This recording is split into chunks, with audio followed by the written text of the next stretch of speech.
रामायणी 12। माया से बचो। माटिक कोट पसान को ताला, सोईक बन सोई रखवाला। सो बन देखत जीव डेराना, ब्राह्मण वैष्णव एकै जाना। ज्यों किसान किसानी करई, उपजे खेत बीज नहीं परई। छाड़ी देहु नर झेलिक झेला, बूढ़े दो गुरु ओ चेला। तीसर बूढ़े पारत भाई, जिन बन डाहे दवा लगाई। भूखी भूख को कुर मर गयो, काज न एक सियार से भयहु।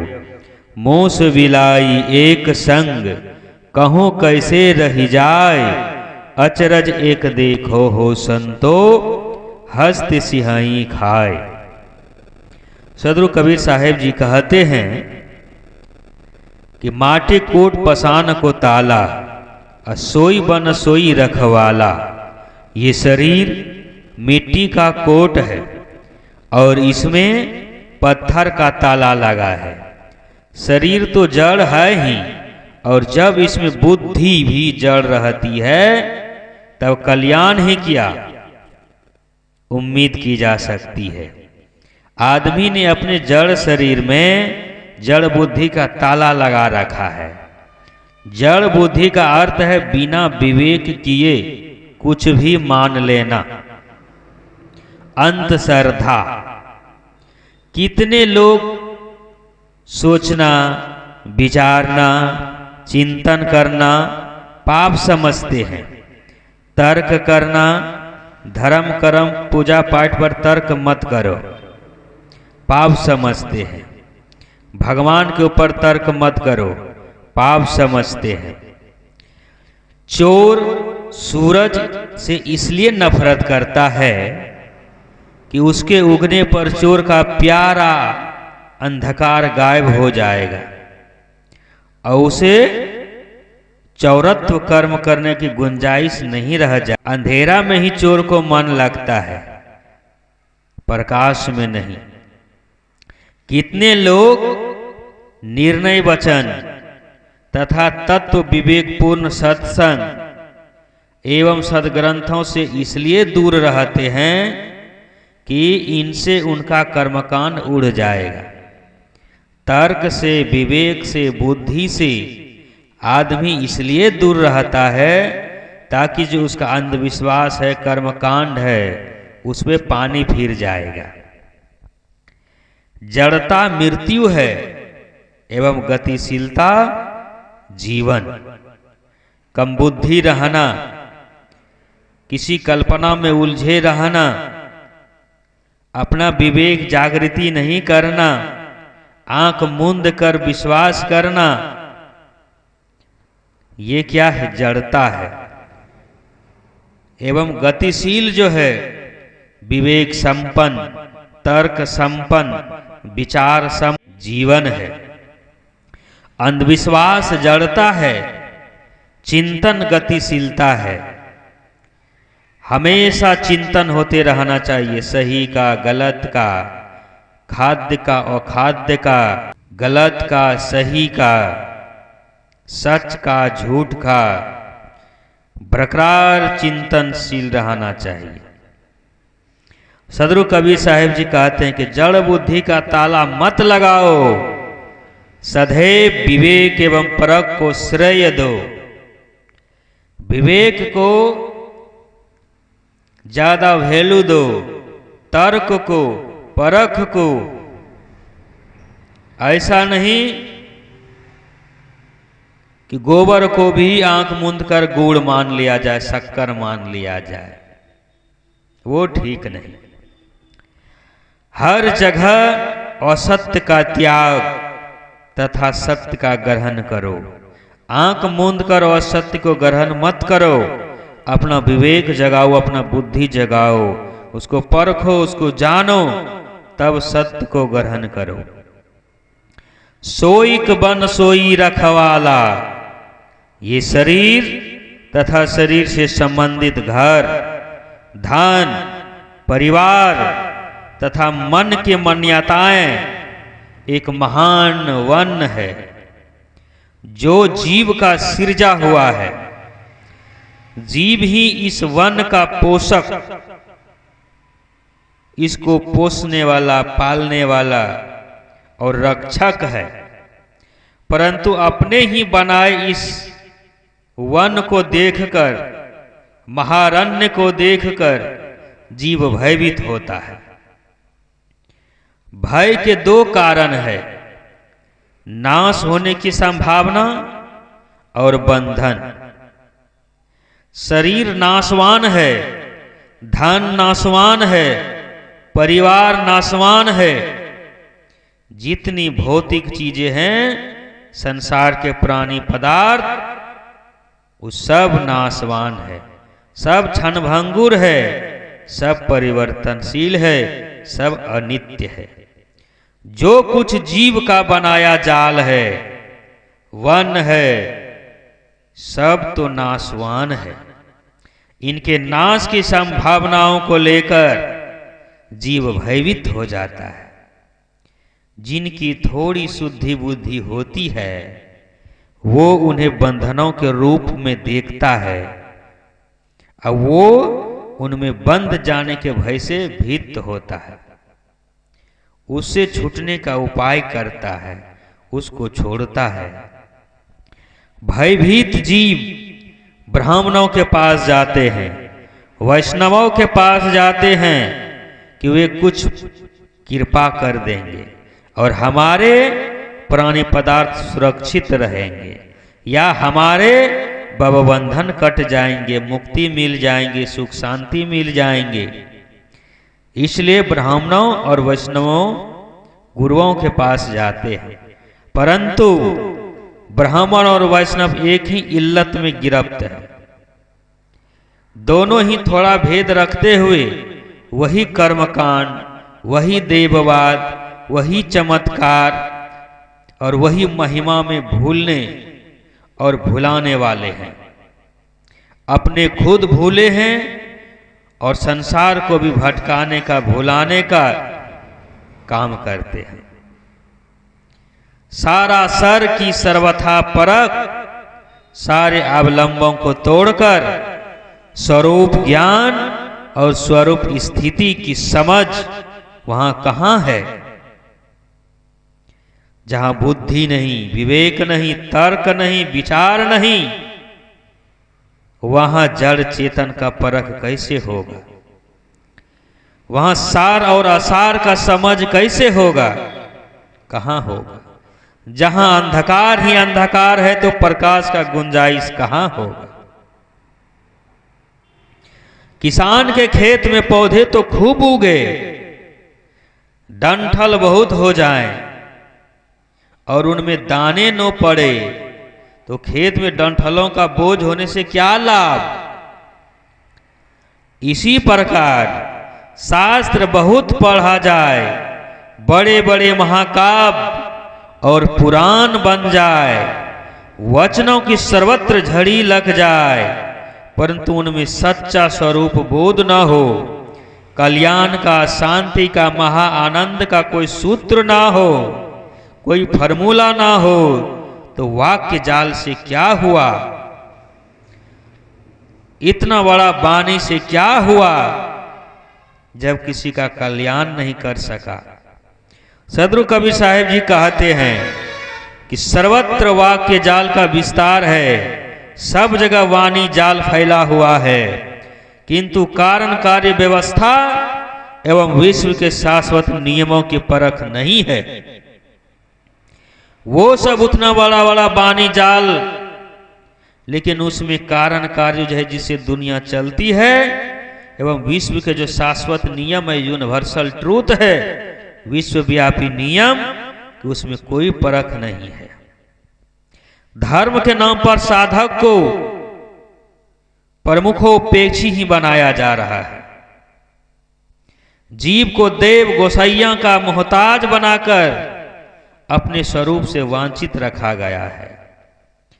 इंसान को, मानव को, साधक को जड़ मूर्ति पूजा, देवी देवता का कठपुतली बना के रख दिया है।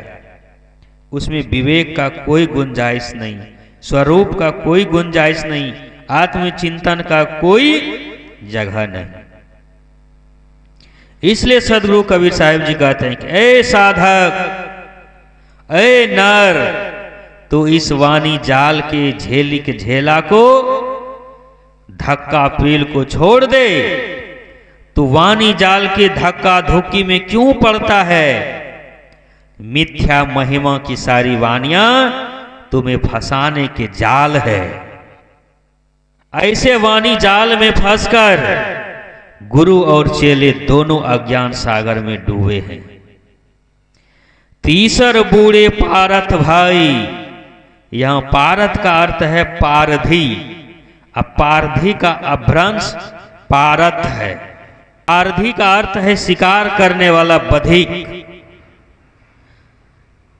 धोखेबाज उपदेशक, भ्रम में अंधविश्वास में डालने वाला अगुआ। पूरा काल से आज पर्यटन ऐसे अनेक उपदेशक हुए और हैं जो जानबूझकर समाज को बेवकूफ बनाने में लगे रहे और लगे हैं। आगे भी वंचक उपदेशक, कथावाचक, धर्म उपदेशक, धर्म ठेकेदार, ऐसे लोग बुद्धि और प्रतिभा के सागर होते हैं और वे अपनी सारे बुद्धि एवं प्रतिभा जनता को बेवकूफ बनाने में लगाते हैं। बड़े बड़े आचार्य, जगत गुरु, शंकराचार्य, वो भी जो है जीवों को कल्पित भावनाओं में, जड़ देव आदि में भरमा कर रख देते हैं। वे अनेक जालसाजी अपनाकर अपनी वाणी सिद्ध, कर्म सिद्धि आदि के झूठे तमाशे सत्यवत दिखाते हैं। वे अपनी वाचाली से लोगों को प्रभावित कर अपना स्वार्थ साधते हैं और जनता को सतपथ से दूर रखते हैं, सच्चे मार्ग तक पहुंचने नहीं देते हैं, विवेक तक, तर्क पर, विचारों की कसौटी पर खरा उतरने नहीं देते हैं। सदगुरु कबीर साहब कहते हैं कि जैसे बधिक जंगल में आग लगाकर शिकार को घेर लेते हैं और उन्हें मारते हैं, वैसे ये वंचक उपदेशक, धर्मांध लोग, ये संसार वन में आग लगाने वाले और लोगों को विदगंध करने वाले, दिग्भ्रमित करने वाले, आचारहीन वक्ता केवल भूख भूख कर मरते हैं। रहने के बिना बक बक करना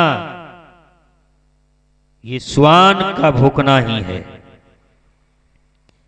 कुत्ते जरा जरा सी बातों में भूखते हैं। भ्रमो उपदेशक, भ्रम और अंधविश्वास फैलाने वाले जरा जरा सी बातों में हवाई महल बनाते हैं। सार ये है कि लोग बातें तो बहुत करते हैं परंतु उनमें सार बहुत कम या कुछ नहीं रहता। काज न एक सियार से भय हो, गीदड़ की तरह डरपोक आदमी कौन सी उन्नति का काम कर सकता है। डरपोक व्यक्ति न गलत बातों के प्रति विद्रोह कर सकता है और न सही रास्ते पर चलने के लिए साहस कर सकता है। ऐसा आदमी कोई भी उन्नति का काम इसलिए नहीं शुरू करता कि उसके असफल होने का भय लगा रहता है। ऐसे लोग सत्य और उन्नति पथ के राही नहीं हो पाते, सच्चे मार्ग का पथप्रदर्शक नहीं हो पाते। जैसे बिल्ली के साथ रहकर चूहे का कल्याण नहीं है, वैसे माया के साथ रहकर जीव का कल्याण नहीं है। कितने ही ज्ञानी शंकराचार्य, जगत गुरु, बड़े बड़े आचार्य और महान यही समझते हैं कि भोग और योग साथ साथ बन जाएंगे। वे राजा जनक का काल्पनिक उदाहरण देते हैं। भोगों में लगे आदमी का विवेक सो जाता है। जितना भोग उतना रोग। वह योग कैसे साध सकता है?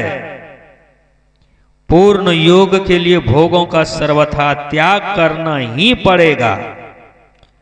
कुसंग में संयम का रह पाना कठिन है।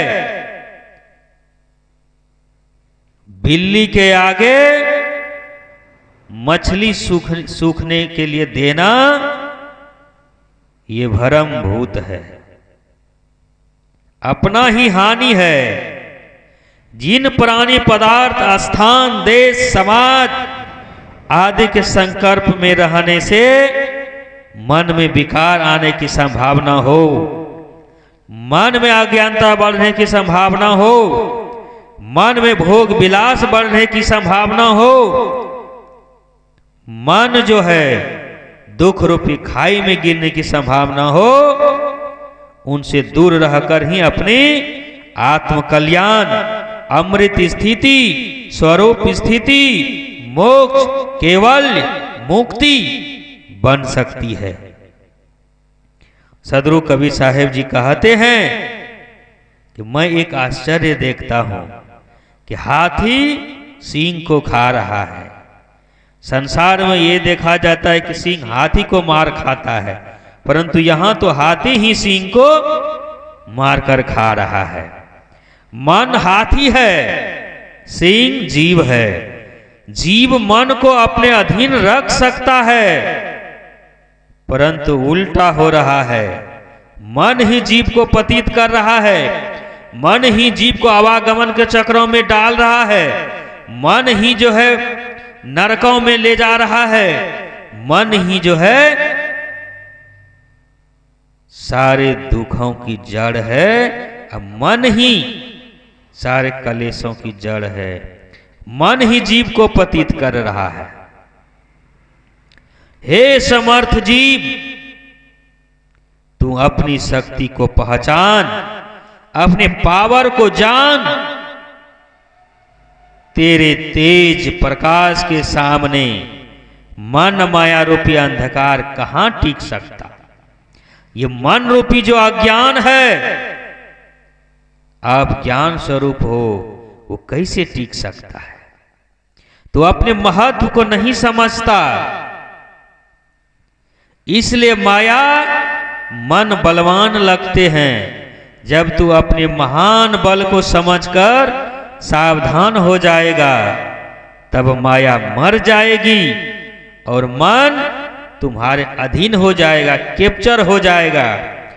मन के ही फेरे में पूरा जीवन मत गमाओ।